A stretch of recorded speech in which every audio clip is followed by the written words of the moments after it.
See, tonight we're gonna win, and I'm gonna be the champion. See, normally if you go one-on-one, so you got a 25% at best at beating me. Your chances of winning drastically go down. You got a 33 and a third chance of winning, but I got a 66 and two-thirds chance of winning. You take your 33 and a third chance minus my 25% chance, and you got an 8 and a third chance of winning. But then you take my 75% chance of winning, and then add 66 and two-thirds percent. I got 141 and two-thirds chance of winning. The numbers don't lie, and they spell disaster for you.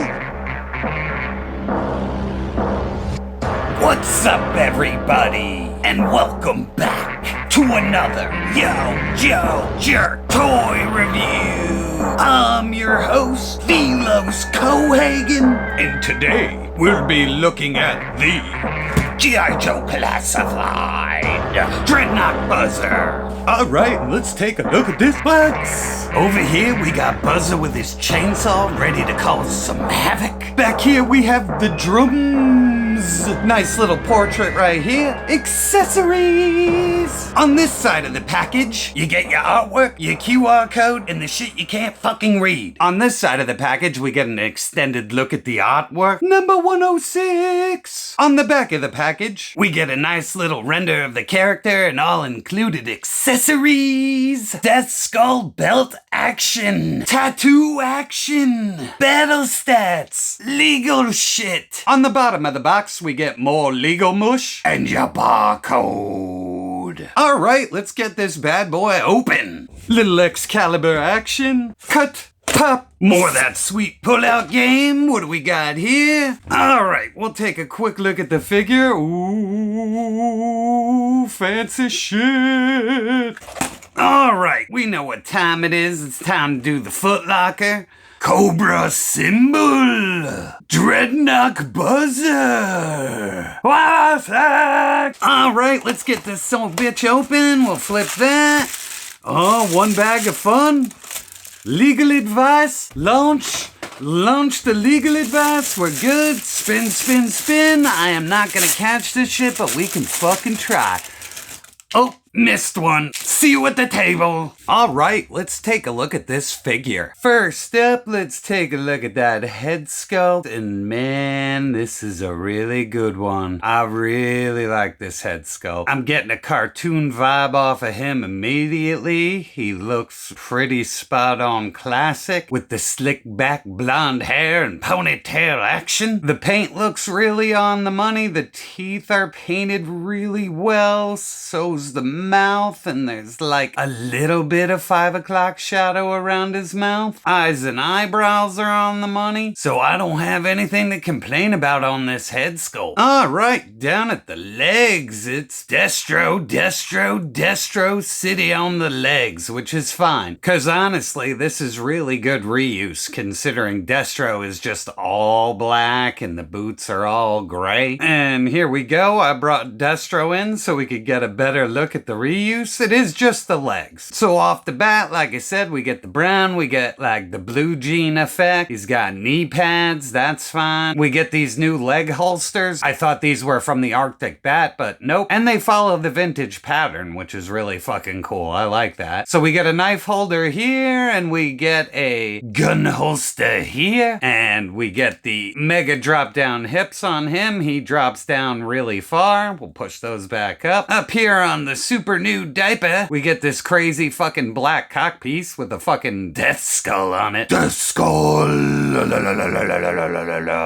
Yeah, over here we get like some of those punker studs for the belt, and I think that's really cool. They're painted really good. They come back around, so the strap from the shirt comes down there. Like I said, more of the punker studs all the way around. Very cool. This whole thing is just completely the vintage figure. Up here on the chest, we get some new stuff going on. We get his little badge, his dog tags. smoke grenade, regular grenade, and it's just all based off the vintage design. I really like it. Everything's painted really well. He's got a super hairy chest. Over here we get those butterfly joints. This one's a little stiff. This one is all rock and roll. Down on the arms we get all the regular articulation with some hairy ass forearms. The wristband over here looks like it's floating, so just be really careful if you try to remove his hands. Over here we get his updated tattoo. It basically looks like the original. Also, he's got this crazy analog watch with lots of details on it. Nicely sculpted. Same thing on the hands. These look relatively new, but it doesn't really matter. And up at the neck, he gets lots of tilt and move, and the head has lots of range. The neck looks good up in there, and all in all, this is a really good figure. All right, let's take a look at these accessories. First up, we're gonna look at this crazy ass baseball bat, like saw blade thing, and it looks really cool. Cast in a black plastic. We got some silver paint here, some silver paint up here on the saw. Over here at the tip, you have like a lancer to really stick it to somebody. Also made into the ooey gooeyest plastic you can think of. It is beyond gummy. All right, we got this ridiculous weapon right here. It's got this black handle with a silvery chain coming up to this scythe thing, sculpted very well. I don't have much to say about this because it is ridiculous. Alright, and the hits just keep on coming. We got this little ass pistol here, sculpted very well, has a port for blast effects, has a taped up handle with some white paint on it. I really like that, and all in all, very fun. Also, blast effects poured in no problem. Here we have the knife cast in a black plastic with a little,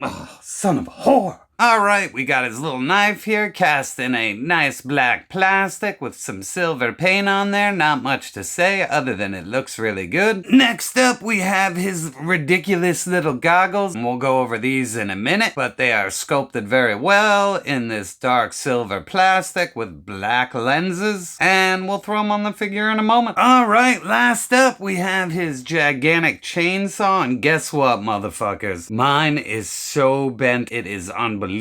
It was even worse when I took it out of the package, and this is what it looks like when I keep bending it back like this. I just gotta keep doing this and then hope that it just wants to reform back. Get on with it. And we're going, and we're going. Get on with it. And we're going. Get on with it! And we're done. So yeah, other than the shitty blade, this thing looks really cool. It's got a handle right here. It's got a little exhaust port right there. We get all kinds of tubes and little wires and all kinds of shit, but it looks really good. I like it. The chainsaw blade is painted in a metallic silver. I really dig that. The teeth on it actually are dull, so they did a really good paint job. It just, the blade is extra crooked. All right, now we're gonna try on all these accessories, but right out of the gate, we're gonna do his little glasses. So let me grab them shits and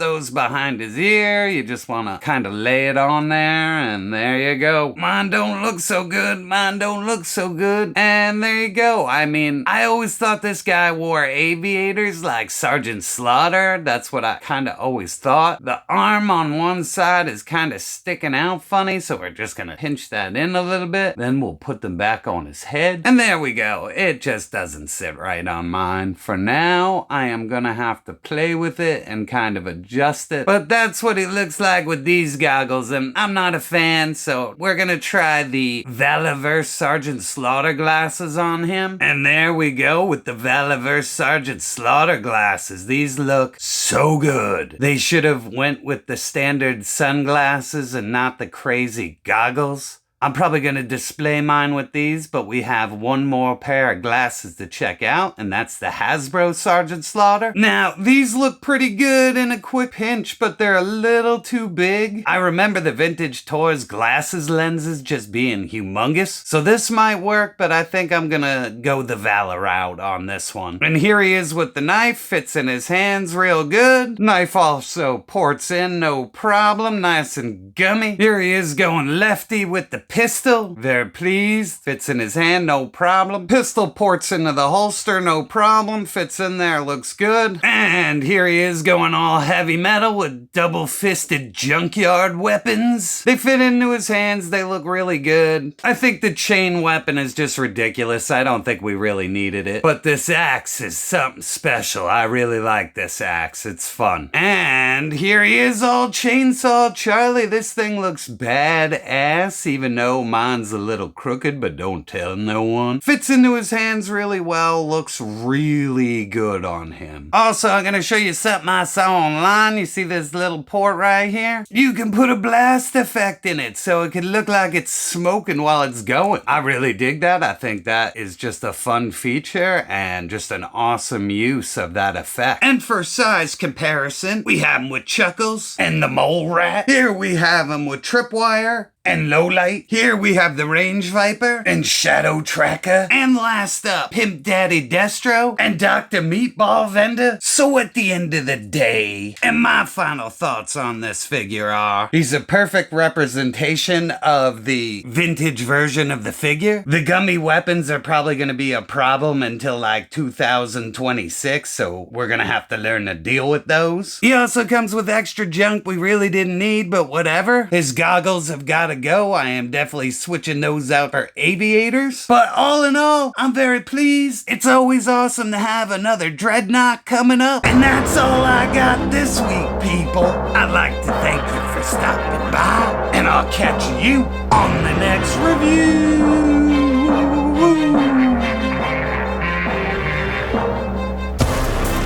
What are you doing? The video's over. Like, share, and subscribe.